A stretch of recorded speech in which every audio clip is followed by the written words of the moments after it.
in this outfit. There's going to be more laughter in this than conversation. How do you find the process of house buying and selling generally in England and Wales at the minute? Challenging. We've said this before, haven't we? Like 20 years ago when I first kind of started, I suppose, things were so much quicker. We've always throughout the years been in touch and been friends and always worked well together. And hello and welcome to another edition of Fishers on the Case podcast.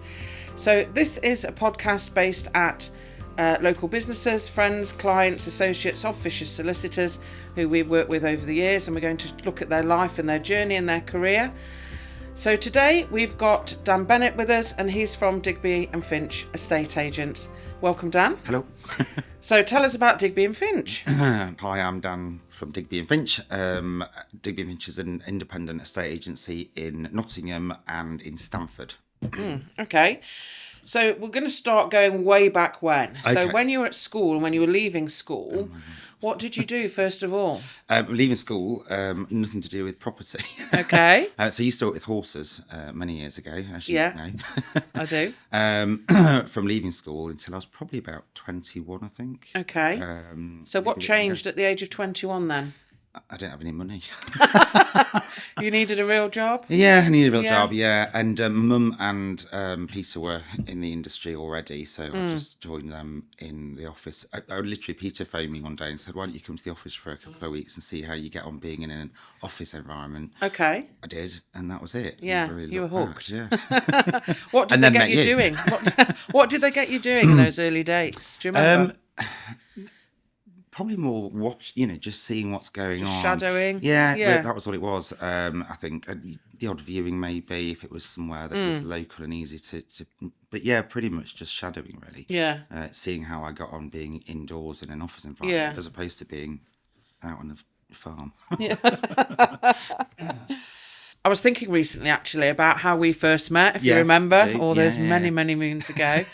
Your mum asked me to meet you, and we spoke about conveyancing. Yeah. And I think you came into the office, didn't you, where I was working at the time? And I showed you. I showed you what a local search looks like, what a title looks like, what the land registry plans look like. Yeah, you did. Yeah, we went through all of that. It was really didn't interesting we? to understand and see all of that. Yes. I think a lot of agents could do is spending a day with a solicitor just see understanding what the process and what you go through and what you Yeah. But yeah, and I remember you exchanging contracts on a I did, yes, when you were just in the hearing room. you do that and seeing how it all works. It's exciting. Yeah, good experience. Yeah, it was good fun. Yeah, we've always throughout the years been in touch and been friends and always worked well together. And you've acted for me personally. Yes, and you've sold family houses and friends' properties. So yeah. And then we often bump into each other. Bicester. At Bicester Village. Every time I go, you're there. 3 years on the trot. I think there was 4 times. Was it there was 4 a 4th? times? Yeah. You're there with your 2 They've got daughters Fortnum and Mason there now. Oh, are they? Yes, I know, exciting. We should go out. Business trip. So, was it your mum and Peter then that sort of shaped your career choice and influenced you to get into the estate agency world? My mum definitely, yeah. I suppose working with families was quite nice sometimes. Sometimes it's not, but on the whole, it is good fun. But yeah, I suppose I learnt a lot from them. So everything that I know now is come from them. From really. there, Their sort of values and principles about the whole thing. And it wasn't Digby and Finch back in the day, was it? So it's had a few guises over time. So we start from the beginning with the... So we were Humbert's estate agents. Yes. With 6 offices locally in the East Midlands. I think back then, though, I don't know how many offices there were nationally, but quite a number, sort of 35 or 40 maybe. Wow, so a lot. But in the East Midlands were 6, and I was in Nottingham with Mum and Peter. Yes. And then... Yeah, that I suppose. When did it? I can't think when it changed. No, what year it changed? And it was a franchise back then. When Humbert's was a franchise in East Midlands initially. Okay, but you were just an employee at that point. Yeah, it was. Yeah. It was only when it got to I think Humbert's then went through various different sort of changes over the years, and the East Midlands business then went from being a franchise back to wholly owned, and then in 2016 is when I bought the East Midlands business again, but ran it as a franchise of Humbert still. So after Humbert's was taken by Chesterton's, wasn't it? It was, yeah. Yeah. So Chesterton's was its own business, and then they merged the two together. They did, so yes. it became Chesterton Humbert's for Yeah. about 3 or 4 years, maybe. I can't And what was remember. that like, working for a larger organisation and having different people at the very top? I think I remember when we were a franchise, when it was just Humbert's originally, we were very independent and sort of family run, I suppose. When Chesterton's and Humbert's merged and we became Chesterton Humbert's, it's much more corporate. Yeah. It was quite exciting because I think you sort of think about these things, lots of refurbs and new equipment. It was already new chair, exciting. new Yeah, desk. exactly. Technology was, that Yes. was all quite exciting. New change, But actually working for a big corporate is it wasn't a massive corporate, but it was certainly more corporate than I was used to. Things were different. It did Yes. feel different, and I'm not sure Different I enjoyed culture. completely. Yeah. Yeah. A lot more people involved, a lot of sort of hierarchy. Yes, that you weren't used to from previous. Yeah. Exactly. But still good fun. Yeah. And then they split it away again, and I think they felt that Chesterton was a better place just in central London, and the Humbert's network was sort of the country Yes. sort of side of things, really. Although we still have offices in London as well. And then it back in Went back 2016 to region yeah, again. it did. Yeah. And when in 2016ish, Yes. our old MD, I was on a beer with him after a meeting in down south somewhere, and just happened to say, would they ever consider selling the East Midlands sort of offices or Yes. it sort of away, but running it as a franchise? And they came back and said, yeah. So that's what, in 2016, I bought the franchise for the East Midlands, and then that went on until 2019, and at the end of 2019, the wholly owned Humbert's business sadly went into administration, and so that's when I decided to go it alone and change the name to Digby and Finch. Yeah. The Humbert's business is still going though. Oh, is it? There is still a Humbert's, so is there? I think there were a couple of other franchise offices I down didn't in the know that. south, and they bought the name out of administration and they okay. continued trading with it. So Wow. it's still going, but not in East Midlands. So it was in the February of 2020 that we officially rebranded as Digby and Finch. Just Just before. before the country COVID and locked lockdown. down for 6 Yes. months, whatever it was. So challenging. That was really Yeah, unfortunate yeah, it was. timing, wasn't it? Just bad timing. Yeah. But we're still here, fighting Yes. on. Yeah, definitely. Yeah. So what was the biggest challenge through that time then? Suddenly having to work from home and I think working from home. viewings must have been difficult in COVID Do you know, times. it's weird. I can't remember it very well now. Can't you? Yeah, it's odd. I mean, it was definitely different. More and videos were being done, lots I think, of videos. weren't Yeah, they? yeah, that could of be a massive properties. thing. And I think for the industry as a whole, I think that technology sort of vamped up a little bit. It did, because yeah. everyone had to adapt to Yes. working from home and that sort of thing. So yeah, it did definitely change things. Yeah. Certainly for us, anyway. Yeah. But now you're glad you've done it. Definitely. Yeah. Yeah. And Really. being your own business owner brings its challenges it's as well challenging, sometimes. It's stressful. Yeah. Yeah. I think it's you run your own business. It's it's Yeah. it's probably more stressful than just working for somebody.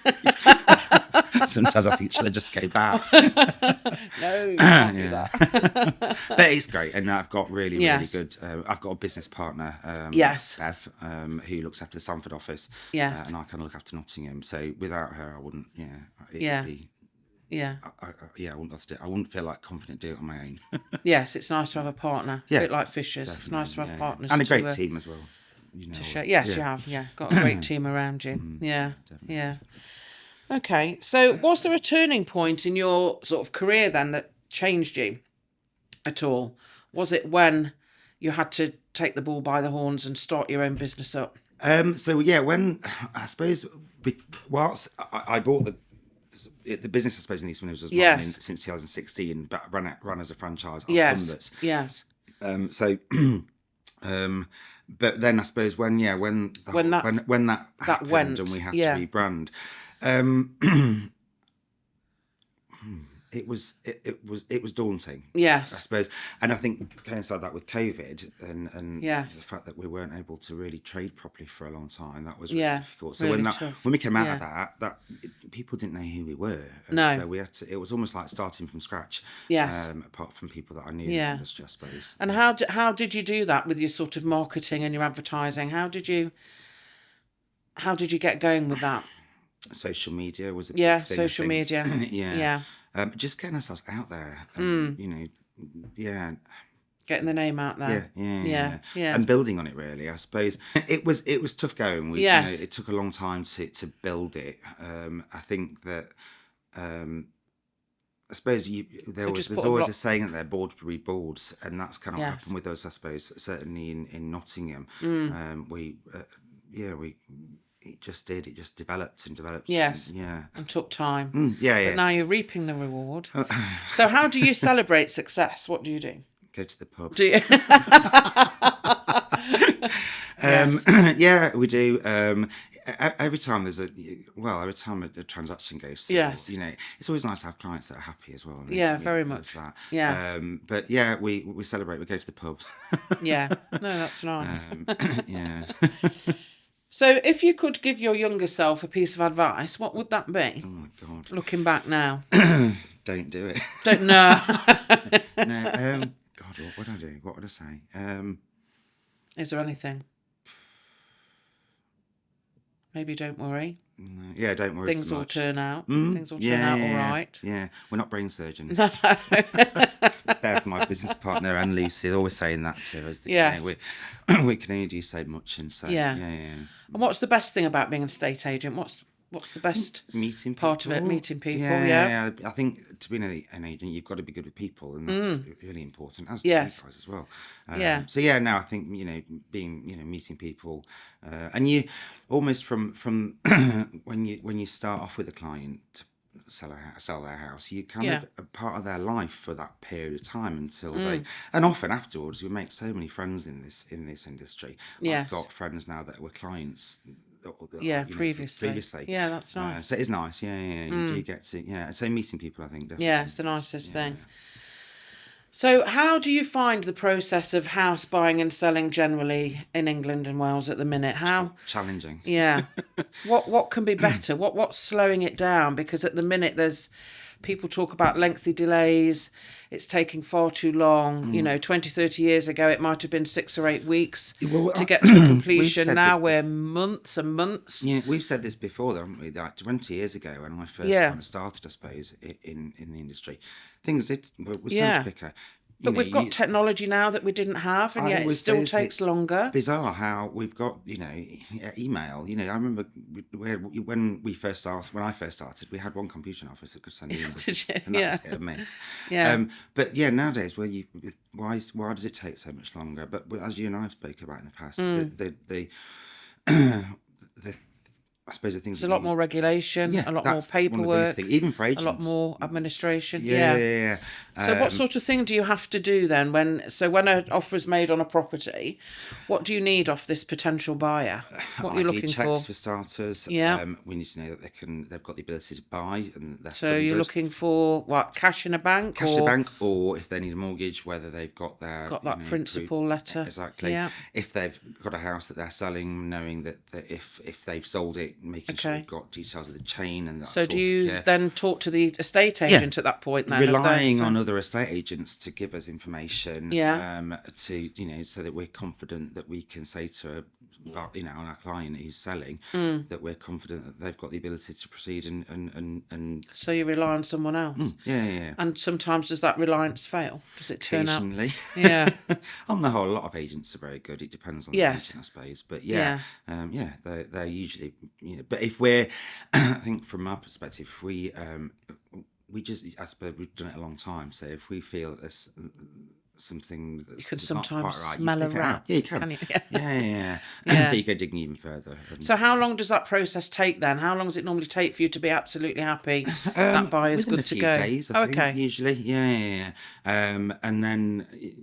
Getting the ID checks. That's something that's sort of new. Not new. It's not, is it? Because we've been as agents doing it a while now. Yeah. But we never had. Used to have to do that for buyers before. So, but like you guys, it's all a lot of admin now. Yeah, a lot more put on us. So you're not getting. You feel like sometimes.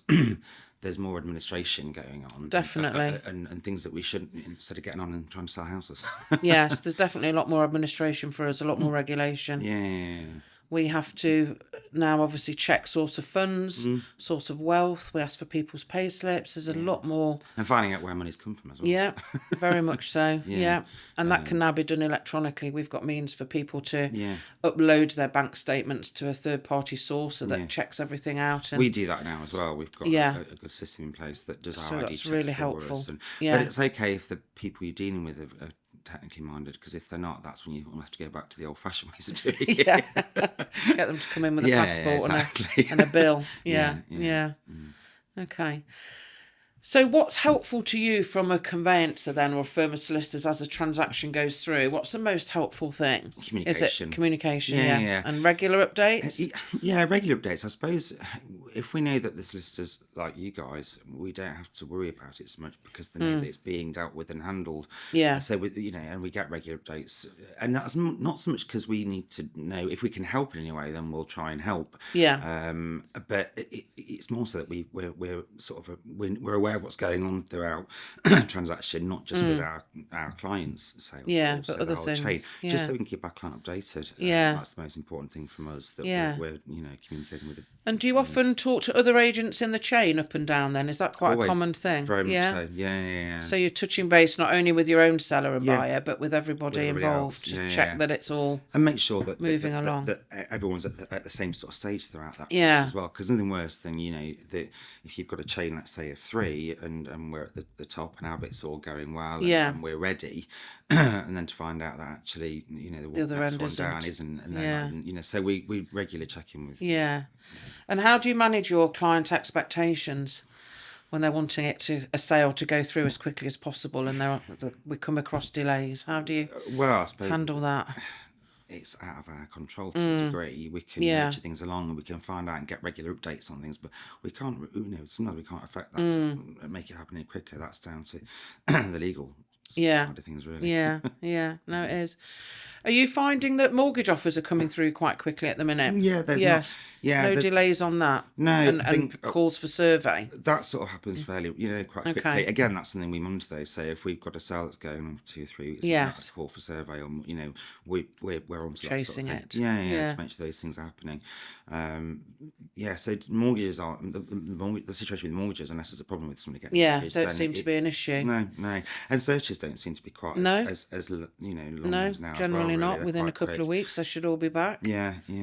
So is it just the sort of the inquiry process then between the law firms? They're asking the questions and they're getting the responses. Yeah, I think again it depends on the law firm, doesn't it? Yeah. But if they're I don't know what sometimes seems to be the delay. I suppose acting for buyers, we have to obviously act for their mortgage lenders as well when there is one. So sometimes, although a client might say, I'm not bothered if you don't get that piece of paper, we still have to have it for the mortgage lender. And sometimes it takes a while to get evidence and to get paperwork that's required. And the buyers that we see that, they just expect you, they want to buy a house, let's just do it. I'm not worried about those things. Of course, you're obliged to make sure we act for both. And occasionally there has been a conflict of interest, and we've had to then decline to carry on acting. But yes, we act for both on a purchase. I think for a lot of buyers and sellers, really, it's making them, educating them more. I think they don't understand the process well enough, and so they just, they're not doing this day in day out like we are. So they don't understand the complexities of it all, really. No, they don't. And they just want it done, and they don't understand why you need certain things when they don't see them being important. We supply a lot of information as well when we open a file and send out the initial paperwork. And I just think some people just don't read it. That's part of the problem. They just ring up and ask. They don't care what you've already told them. They just keep ringing up and asking. So it'd be interesting to see what these new changes might bring that they've been talking about in the last week or so. Sounds a bit like home information packs. Revamped. Obviously failed last time. And I don't... So why do you think they failed last time? What was wrong with them? Were sellers not engaging with paying for searches and surveys up front? No, I don't think that was necessarily the issue. I don't know. But from memory, I think that buyer comes along and then the buyer's sister gets involved, and they weren't always happy with the pack that was being provided either, because sometimes if searches were expired, if they were that, depends how long it takes, but surveys as well. If the sellers paid for a survey, there was always that question mark, I think, over a conflict. If the seller was paying to have a survey done on their house, well, if they missed something, the buyers usually still wanted their own. So, and I think even with conveyancing side of things, that a buyer's solicitor would still want to do that job. Of course, yeah. We were saying this earlier on, though. I mean, Kate was talking about this, though, that how if they bring this sort of home information pack in again, as conveyancing solicitors, if you were employed by a seller to get their property sale ready, you could be acting for the buyer on that property. So you technically, I suppose, you could look at that property in the title and almost foresee the questions that a buyer's solicitor would be asking. Yeah, try and get those answered before. We tend to do that now. Anyway, though. Yeah. So I don't see. Try to. So in terms of that being speeded up or sped up, what do you think? Do you think that's how that could be? I think that's how the government and their advisory bodies think it should be, but in reality it probably won't be now. Why do you think that? We'll still do searches, we'll still instruct a buyer to have their own survey because they need it for them to rely on. Yeah, well that's the other issue, is that the sellers had the survey, if they paid for a survey, they can't rely on that later on, can they? That's right. There's different quality of searches as well. There's two different sorts, like a local search can be a personal local search or an official one, so there's a difference there. Some lenders don't accept personal ones, although they're much better now, but there's still some differences. So some of the work that might be involved in preparing the pack will still have to be potentially repeated. Exactly. So that's really not going to quicken things up. For the general public, I think the issue with them isn't so much the speed in which the transactions are taking. It's the fact that up until the point where you exchange contracts and commit, any party can walk away scot-free, and there's no liability on them to pay people's costs, and that's the biggest frustration. It is, and I have seen that they are looking at a more Scottish system where they get parties to sign an initial agreement. Yeah, I agree. I So think it's I read a this bit one more somewhere that was like binding. £400 million wasted each year on. I know, on abortive costs and that's frightening. big lot of money, isn't it? That is, But I don't know we'll see. The devil will be in the detail when we get it. But how long is it going to take? Maybe next year. They've talked about it for so long, and then I know, and the chains, the transparency of the chains, and we've just discussed how useful that is to be able to see where people are at various stages. But who's going to pay for that? Who's going to operate that platform where we can all get onto? How secure is it going to be? What about GDPR? And there's so many questions. Exactly. Don't really know how they're all going to get answered, but only time will tell on that, won't it? Exactly. But it does need changing. It does, it does need changing, and I think people do get very frustrated with how long it takes.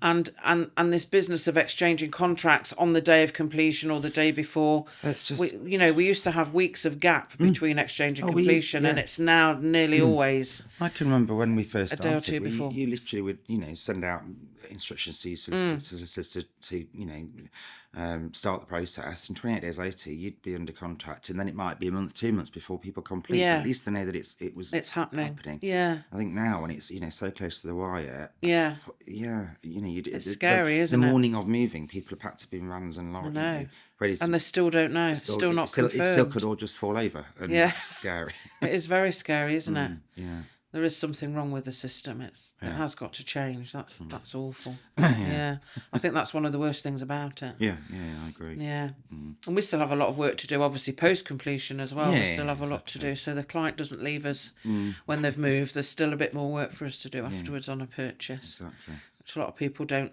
acknowledge. I don't think. No, dealing with the land registry and HMRC, it's still got work to do. Well, it's difficult, isn't it? There's just so much that we all have to do.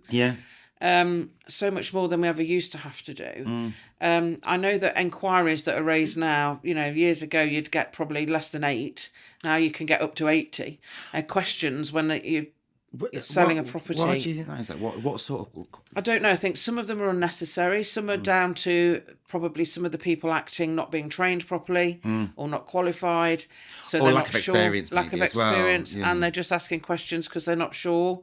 But sometimes they just don't need to ask them. No, exactly. But we were saying this earlier on there about you. If you as a solicitor getting a pack together ready for a sale, and you can look preempt at that and preempt the questions, but then another solicitor could look at that same property and come up with so many other questions that There you is might that. see. Not every lawyer is going to pick the same 10 questions to raise. We'd all pick 10 different ones. You know, maybe 8 or 9 might be the same, but there'd be the odd few that might be a bit different. Yeah. But that is just experience, I think. Of course it is. Definitely. Yeah. So what is next for your business then? Is there anything next? Anything you can get excited about for the future? Plans for growth or... I think in my head there's always plans for growth, maybe, but at the minute it's just kind of, you know, I suppose... Stay as you are for now? Building on what we've got for now. There's always we've always talked, you know, in just about opening other locations, maybe. Yes, but even in Ashby, that would be nice. Yeah, that'd be nice. Yeah, I suppose because we've got 2 offices, one in Nottingham or Radcliffe-on-Trent, and Stamford. They're quite far apart, and that's because of the history of it. Buying, you know, the business from Humberts. That's where they had the offices. So yeah, we've always thought about, you know, is there maybe something in between or maybe or somewhere else, somewhere completely different. So if you could describe Fishers in 3 words, what would those 3 words be? Oh God.